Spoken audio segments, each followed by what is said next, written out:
After 13 years in the Fort St. John community, the Northeast Aboriginal Business Centre says they don't have enough funding to continue operating and will therefore be closing their doors. The funding started getting cut a couple of years ago because the funding comes from the First Citizens Fund.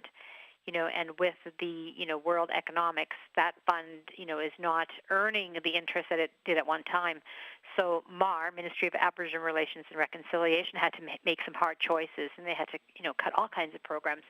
Since its inception, the center says they have worked to develop long-term longevity of Aboriginal entrepreneurs in the North. And in the last 13 years alone, they say they've helped nearly 100 businesses, secured $8 million in funding for startups and expansions, and fundraised $1.5 million for training. There's all kinds of opportunities that people want to get involved with for economic development. So we've been very busy lately. But unfortunately, we have to start turning people away. With LNG and Site C projects coming to the region, the center says there is potential for opportunity to be lost between industry leaders and local partners. Where are they going to go for advisory services?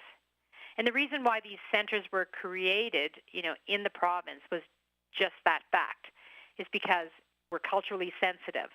According to the center, they need approximately $20,000 a month to operate, and over the years, they've had to cut down on staff members. This closure will affect 3 employees. It's very sad when you're going to be unemployed. Even with the low amount of staff, we've still been able to assist many, many, many Aboriginal entrepreneurs.